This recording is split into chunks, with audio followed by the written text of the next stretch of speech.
Oh, good morning, folks. Out again on the bike, and this time I'm headed to the dealership to go test ride the new R1250 RS.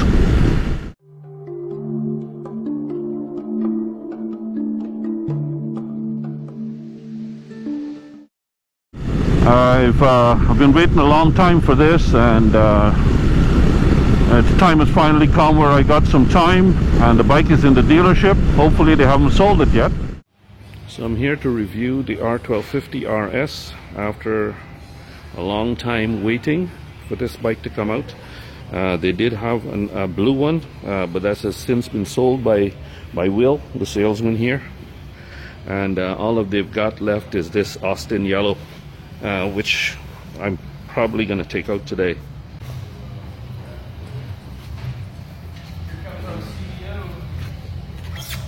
Very good, nice bike.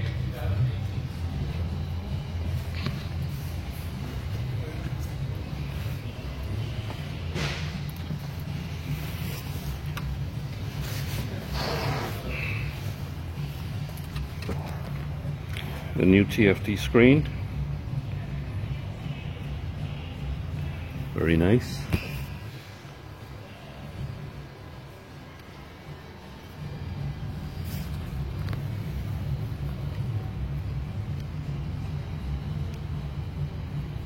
Different modes. This bike has got 70 miles on it, so we'll check that out later. Menu settings.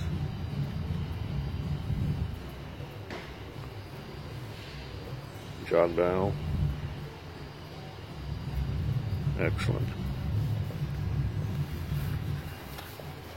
Here I am in Premium Motorcycles of the Woodlands, about to take the new BMW R1250 RS for a test drive. Note the gap is much smaller here than on my bike. It's got a white frame, and this is the Austin yellow version. Okay.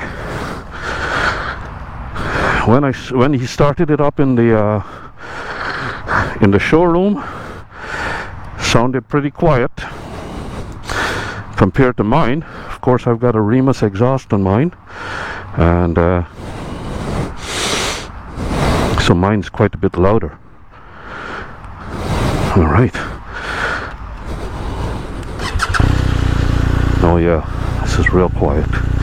I've got my navigator on here, so just to verify that everything is working. Nav detected, access via pre-press hold menu. Cool. All right.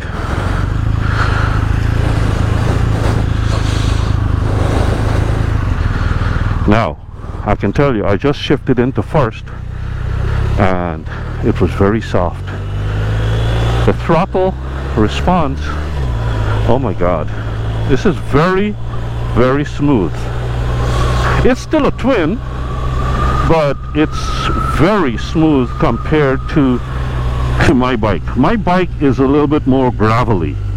It's oh yeah, this of course this is a new bike too, so I gotta go right. It's in Dynamic Pro, and the dash looks pretty nice. Miles per hour, looks like the default dash, I guess.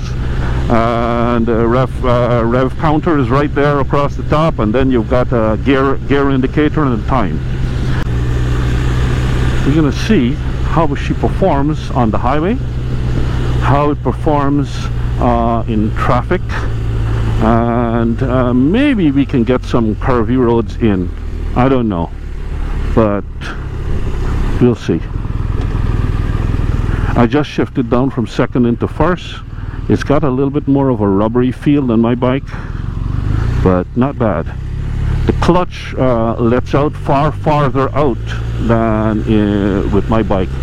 Now my bike, I should say that my bike is it's got 40,000 miles on it. 40,000, just over 40,000 miles. 4 years old. And you know, so it's completely different riding experience. I don't know what seat this is, but I think it's a little bit higher than the seat I've got on my bike. The windshield looks a little bit narrower. Apologies for that guy. Apologies for that that guy's radio in front.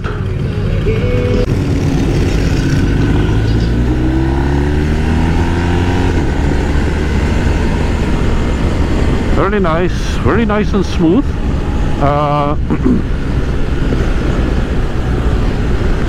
I want to get under 45. Maybe I'll go up this road for a while to get the feel for the traffic. But what I want to do is to test whether to see how she behaves in slow speed riding in traffic, and then see how it performs in higher speeds conditions, like on the highway. So not many curvy roads around here, so I can't test the you know, cornering as much as I'd like. Plus, with only 70 miles on the clock, these tires are not fully scrubbed in either, so no taking any risks with this brand new bike. And so cornering will be a little bit more gentle and careful. So far I'm very impressed with how smooth it is. The slow speed characteristics so far have been quite nice. Of course, all the controls are familiar to me because this is the same bike as mine. It's just got a new engine and a few upgraded features like the dash and stuff like that. But mirrors are excellent as usual, and I've got to get my mirrors adjusted perfectly because I look in my mirrors a lot. I rely on looking backwards a lot. There was a lot of discussion on the R1200 forums about thrumming. It's a droning resonance of the engine, from what I can understand from those people who had this problem. I never had the problem. So you know, with me, 4,000 revs in fourth gear was absolutely beautiful. It's got a nice feel to it. Anything about 4,000 revs on my bike has got a nice gravelly feel to it. This bike, let's bring it up to about 4,000. I'll have to go over here. It's about 4,000 now in fourth gear, and it feels similar, very similar to the R1200. There's no thrumming, of course, and but mine has a little bit more gravelly feel to it at 4,000, but they're very similar. It's not a big difference. Okay. So far in riding this bike, the difference that I am finding is that the smoothness comes more in the gearbox, but it's a brand new gearbox. So how smooth will it be in 40,000 miles? I don't know. And if I can remember back 4 years ago to when my bike was new, it probably felt like this as well. But this is a nice engine. There's no doubt about it. I mean, forget about comparing it with the R1200 RS. The R1250 RS is a very nice engine, and very pleased so far. Very smooth. The display is fantastic.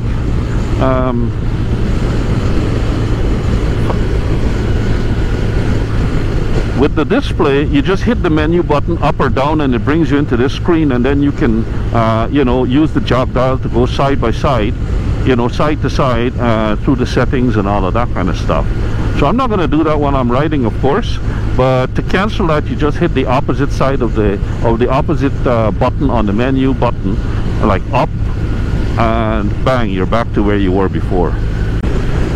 Now this windscreen is the stock windscreen. I don't know, I think it's a little bit different than the R1200's standard windscreen. It might be a little bit narrower, but I wouldn't know for sure. Kirkendall, Let's go up Perkendall.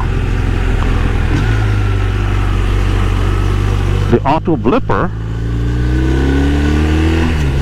on this bike works very nicely, just like mine, but with the standard exhaust there's no crackling, right? There's no popping and crackling, so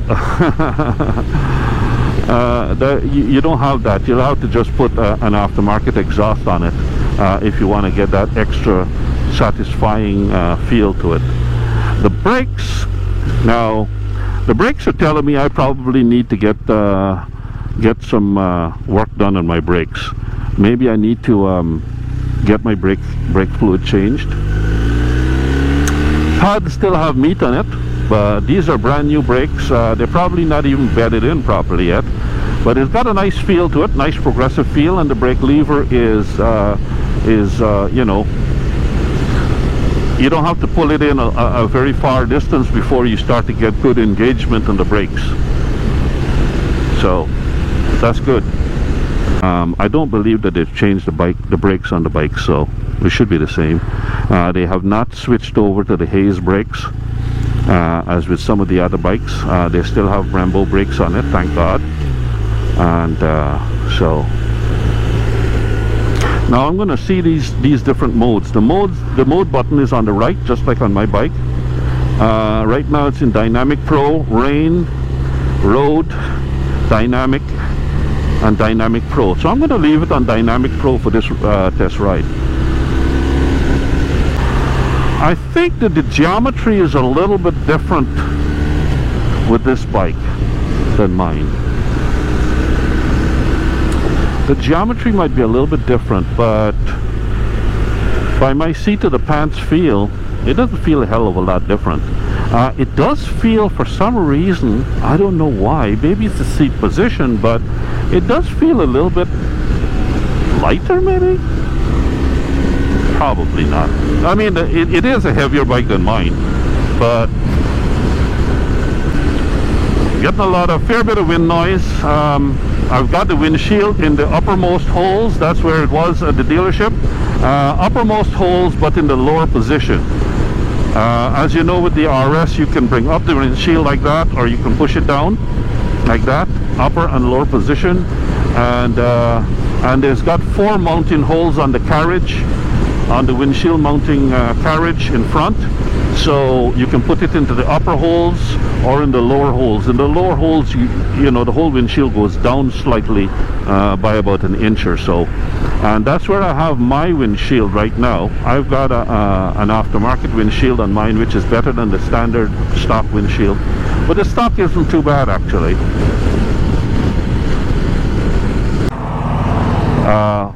The clutch, I'm finding that the clutch lever is stiffer than on my bike. My bike, the clutch lever is very, very, very light. So on my bike, the clutch lever is very light and the throttle is a slight bit stiffer. On this bike, it's the other way around. The clutch lever is stiffer and the throttle is lighter.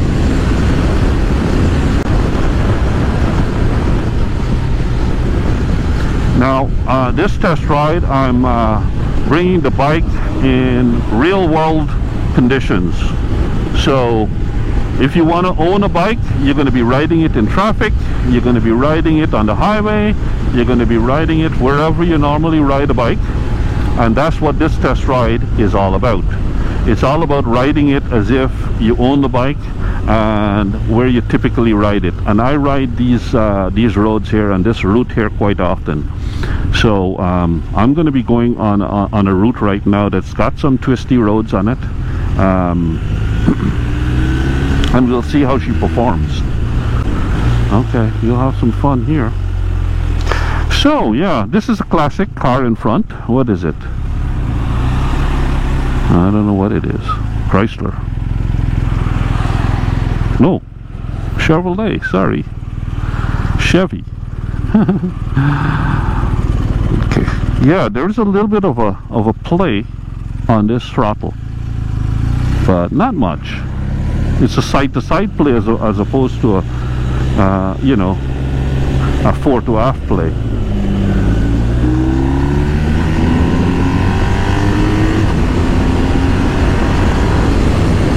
Okay, here we go.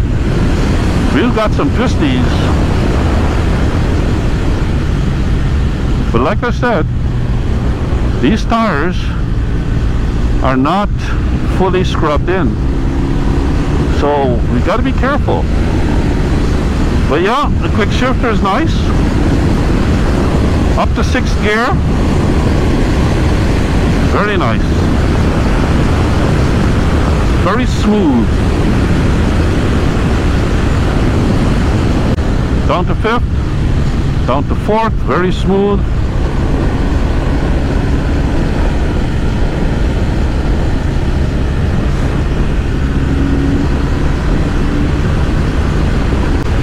Just the slightest hesitation when you make that change using the quick shifter. But like I might have mentioned in my previous videos, if you're accelerating with the quick shifter, which you're supposed to be doing, the quicker you accelerate while shifting with the quick shifter, the smoother the transition.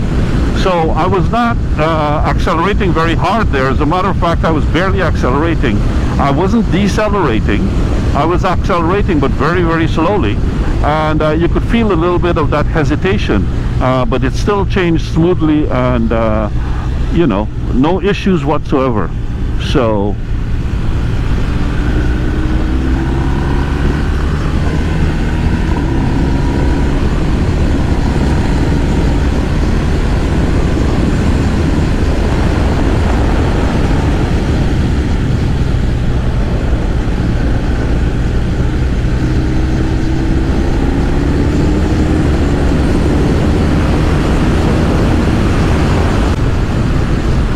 very nice. Suspension is quite firm actually. This is in Dynamic Pro, so it probably also affects the suspension. With this new bike, I think the preload is all automatic, so I wouldn't be surprised if the suspension on Dynamic Pro is also a little bit more hard, you know, hardened.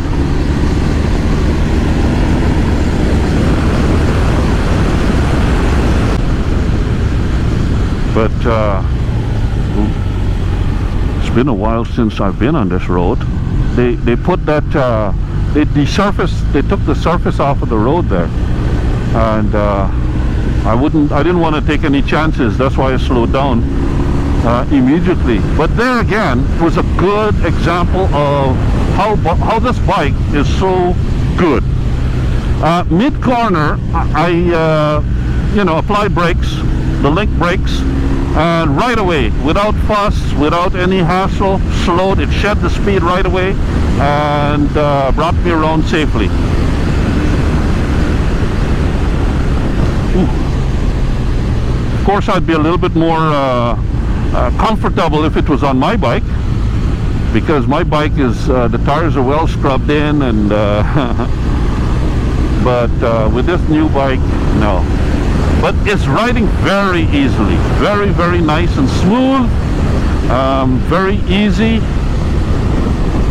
very tossable, flickable if you want, if you wish. It's never going to be as flickable as a you know, a Super Sport, but it is a sport touring bike. So the directional stability on the highway is fantastic, but the power to weight ratio on this bike makes it very, very easy to ride fast. Oh, right. Again, they're working on these corners. This corner is 15 miles an hour. It's a right angle corner, and I respect that corner a lot. And when it's in good surface, you can take it quicker than 15 miles per hour, I must say. I wouldn't say how much, but you can take it faster than that. But with that grated surface there, where they took off the top layer, I wouldn't want to risk it, not with these tires.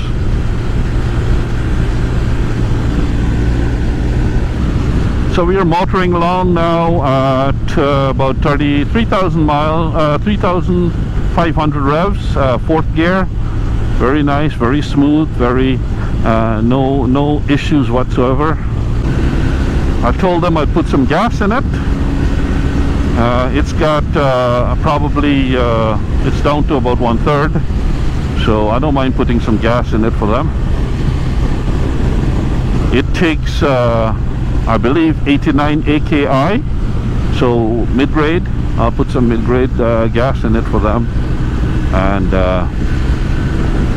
that'll be it. Now let's talk about the windshield for a while. I mean, this is the stock windshield. Yes, I'm getting some wind noise. You know, it's not a barn door windshield. I'm getting wind noise, but there's no buffeting. There's no, you know, vibration or anything like that. Very smooth airflow. So no buffeting at all. Just wind noise. I'm riding with my Shoei RF 1200 and using earplugs, and hopefully the audio on this video is coming out really well. We'll see. But it's I'm thankful for all the airflow today because it's hot. So when you're riding in South Texas, you need airflow. Airflow means wind noise. And so the best you can hope for is clean wind flow and no buffeting.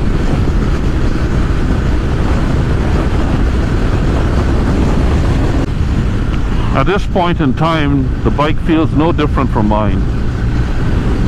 Just as smooth. I'm toddling along in 5th gear behind this guy. Just as smooth, no difference.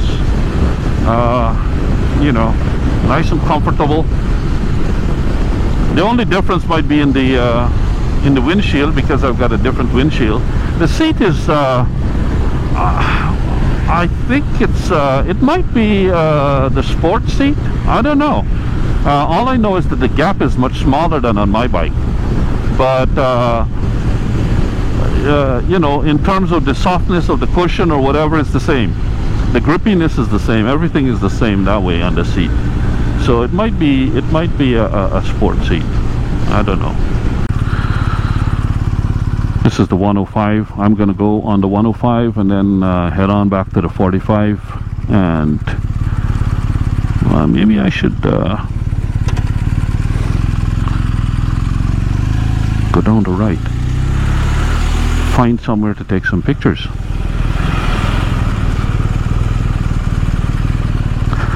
This throttle is very loose. Needs tightening up.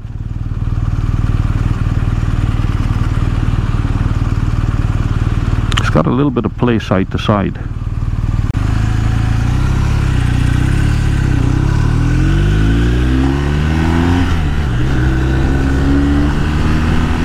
That shift from first to second was a little jerky, but that could be my technique as well.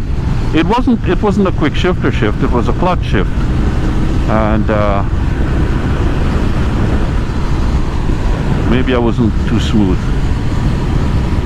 I said I'd fill up with gas, so let's go get some gas.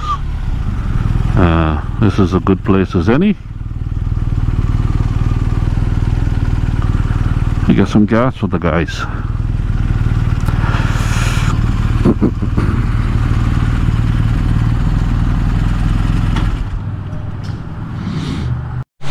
Keyless entry, so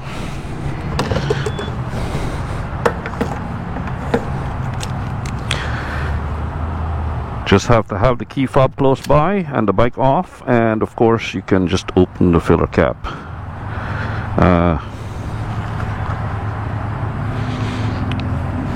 Putting in extra is 89 AKI, so that's the indicated fuel for this bike.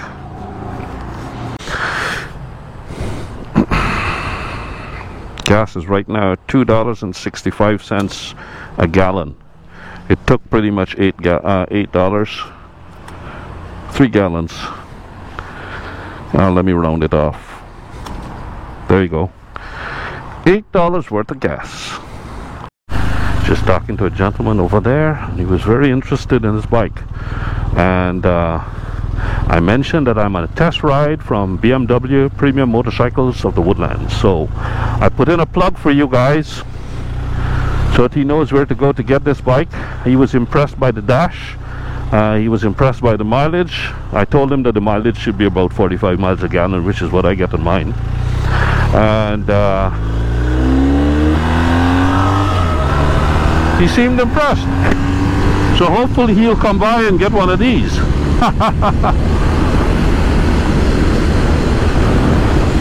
Okay, back to the dealership now, but I still got to stop somewhere to take some pictures. I don't know where. This is not an area that's familiar to me, so I don't want to stop in a parking lot somewhere, but I might have to end up doing something like that.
Well, I just stopped in this parking lot here, nondescript parking lot, to change my GoPro battery, and I took that opportunity to take some pictures and also some video of a walk around, some B-roll footage. And I also managed to connect the navigator to the jog wheel. Just hold the menu button down for a few seconds and connect, and the connection is established. So jog wheel works now, and here we go. See, fuel economy 46.1, and I've got control back on my navigator. 46.1 is not far off from what I told that guy. My bike gets 45.2 average over many thousands of miles, I guess. And this bike doesn't have the amount of history behind it, so the mileage is about right.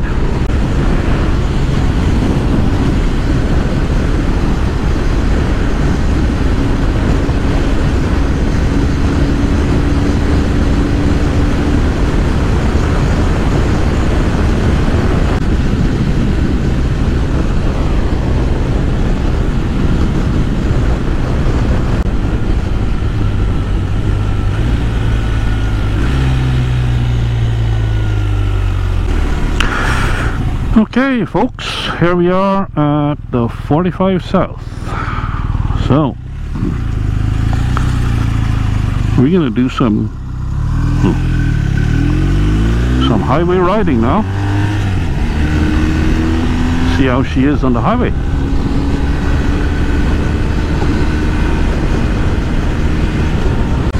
This is an interstate for you folks that don't live in the United States. It's just a main thoroughfare or main carriageway, as you might call it in the UK. It's an interstate freeway going north to south.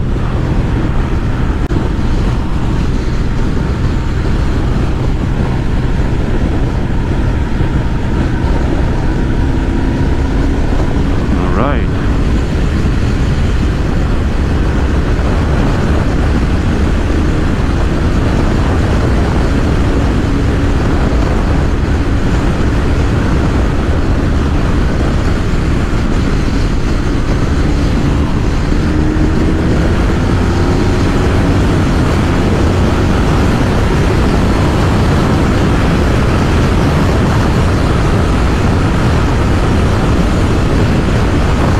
Difference than mine.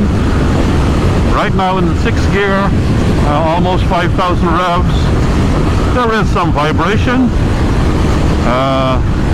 but it's just the engine vibration, natural vibration, nothing wrong or anything like that. It's a big twin, so there is a bit of an engine vibration, natural engine vibration, and you feel that at these speeds.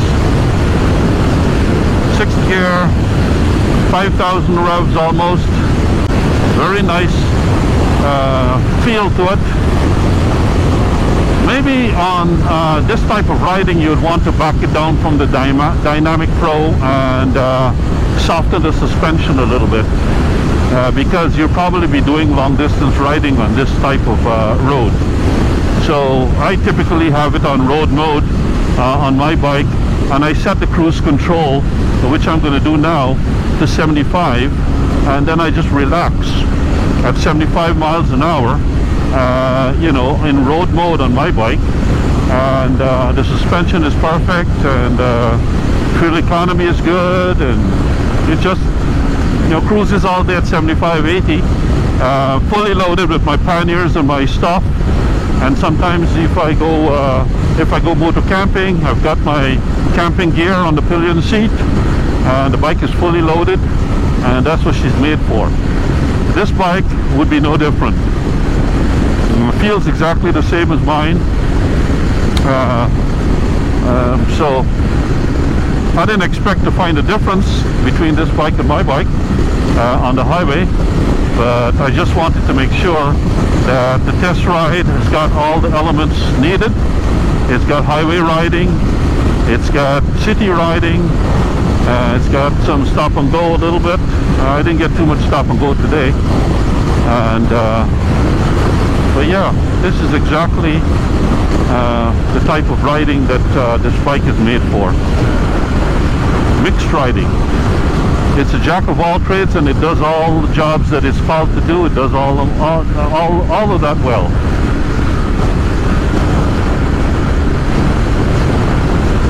So we're going to head back to the dealership now. More of this super slab until I get to the dealership. Shouldn't be too far away. I don't know how I'm doing for my total promised miles, but I think that this test ride has covered pretty much all that I wanted to cover. I got a little bit of twisties in it, and I got some highway miles in it. I got some urban traffic riding in it, and got some gas. I got a little bit of a walk around video in, some still shots, and I'm going to put it next to my bike now, so you see the difference between my bike and this one, and then that would be the end of it. Well, this is my exit, and we should be at the dealership shortly.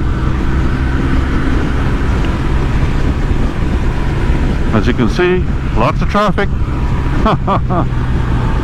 How the bike does in traffic and in urban riding is good. It's on showcase today.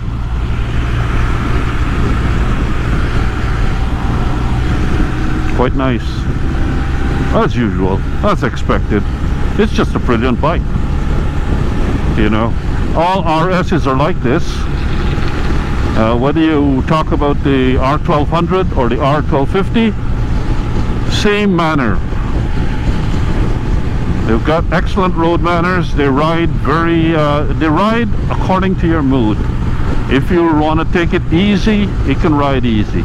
Very low, good low speed fueling, excellent throttle response, excellent throttle characteristics. So you can ride it about 2 liter round, like if you're riding a little scooter, or you can blast down the highway at any speed you like, and it'll do it without complaint all day. It'll cruise on the highway with big rigs like that passing you, or not passing you, you passing them, but on the other side coming, big rigs flying by at 70 miles an hour, 75 miles an hour, and the bike has got excellent directional stability. It's not going to blow you off the road or anything like that. It's solid. It's just like, you know, a locomotive. Solid that way. And so just a wonderful bike to ride. But that, like I said, is good for any RS. It's just one of the best, I think, BMW models that you can buy. It's just a brilliant bike and safe as houses. Oh yeah, they've got this traffic problem here. So as I wind this up, I just want to take a moment to thank the guys at Premium Motorcycle of the Woodlands. It used to be BMW Motorcycle of the Woodlands, but they also sell Indian and Triumph motorcycles in addition to BMW. So they're now called Premium Motorcycles of the Woodlands. Big shout out to them for lending me this bike today to do a review. Big shout out to Will as well, who is the salesman to contact if you're interested in this or any other bike at Premium Motorcycles of the Woodlands. Talk to Will, and he'll set you up. Remember I said that we didn't get into any stop and go traffic? What do you think this is? Stop and go traffic. So let me talk about that. What's there to talk about stop and go traffic? Well, the fueling on this bike is so good that I can pull forward on idle. You see, I'm pulling forward right now on idle. Look, hand is off the throttle. Okay, the bike is idling probably around 1,000, just a little bit over 1,000, and I can pull off. Look, I'm only holding on to the handlebar for balance, but I'm on idle. This is idle. Okay, no jerkiness. And then if I give it a little bit of throttle, just a slight bit of throttle, it's even better. This is what I'm talking about, riding in slow, you know, stop and go traffic. You can just tool along. I'm tooling along right now in idle. Try that with some of your other bikes. Snatchy throttle and all of that nonsense. Not that with this bike. And it doesn't change in time. Okay? My bike, like I said, 40,000 miles, does the same thing. Stop and go traffic is a breeze.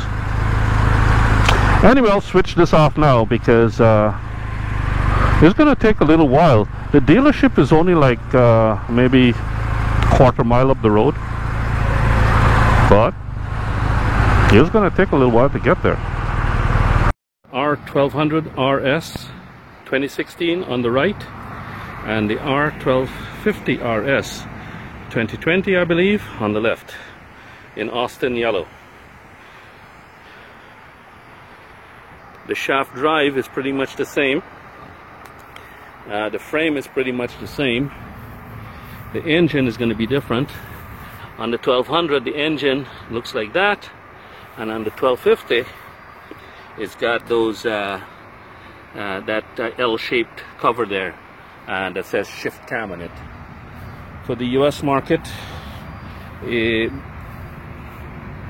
standard bulb indicators are retained on both bikes, but the 1250 does have the LED daytime running lights on both sides. But only one light comes on low beam, so you still have that winking look. In terms of the windshield, these screws are about that far apart. On my bike, the screws are about the same on the top and on the bottom. This is a very unscientific method of measuring. It's about the same on the bottom. So the Vortex should be able to fit. I don't know what the distance is up and down, so let's try that. Those of you who have the Vortex mount should be able to get that to fit, no problem.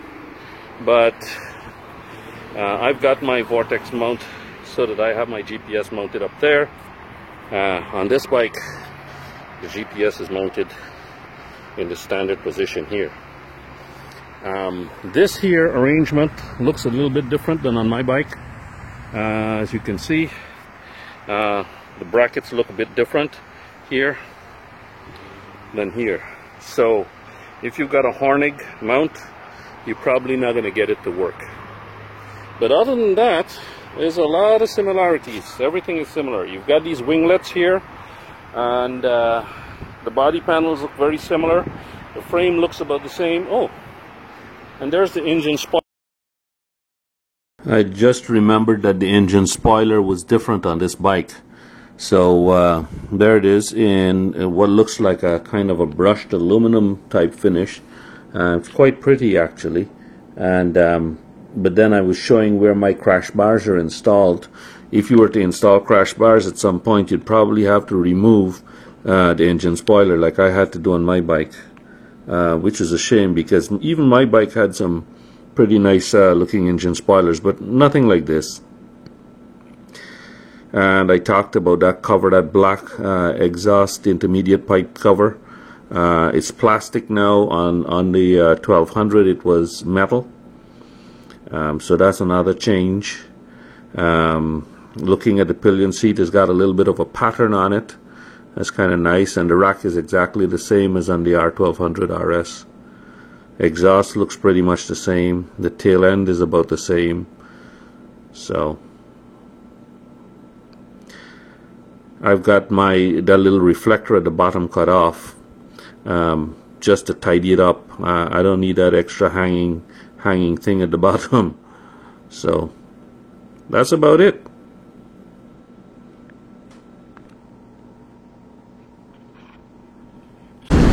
So on my way back now, back home after test riding the beautiful 2020 BMW R1250 RS. Final thoughts as it stands right now, it's a beautiful bike. There have been some improvements over the previous generation bike that I have, the BMW R1200 RS. But the question is, if you are an RS owner, do you want to upgrade your bike? I'm sure a lot of you are wondering what my thoughts are. Well, maybe you are, maybe you aren't. But here are my thoughts. So I'm back on my RS right now, my 1200 RS. I've got a Remus exhaust on mine, titanium exhaust, hexachrome, and I've got a K&N filter on it. And I can detect no performance difference between my bike and the 1250. Honest to God. Acceleration seems to be about the same. Roll-on acceleration, like I just did there, seems about the same. The R1250 RS is smoother. It's got the new dash, and if you like the attractive TFT screen, then that's going to be a big factor for your decision. It does have some kind of limited navigation built into that screen, so I guess if you're just riding in an urban area, you can get away with that, but other than that you will need some real navigation, so you'll still need the Navigator 6 or your phone, but the screen is very nice. So on the gearbox is a little bit smoother, not dramatically smoother. I don't find a huge difference. Matter of fact, I found a little bit of trouble finding neutral, but I guess that could be the newness of the bike. Shifting up through the gears, there is still a lurch between first and second using the quick shifter. That's no different than before. It's a little bit smoother, I suppose. Shifting from neutral into first is a little bit smoother. It's not so much of a big jump, but just a small bit. So it's more like, you know, a refinement, a little bit of a refinement in the gearbox as opposed to a dramatic change. So don't expect, you know, a huge change there. If that's what you're looking for, then, you know, and then you've got to spend a lot of money to go and upgrade the bike, that's not enough. Performance-wise, there's a cop. Performance-wise, you don't want to upgrade for that performance because the performance is very close to the R1200 RS. If you've got just an exhaust like mine and a freer flowing air filter, you'll be very happy with the performance on your R1200 RS, and it's not worth you know, upgrading to get the extra 11 horsepower or whatever it is. So no, me personally, no, I don't see myself upgrading at this time.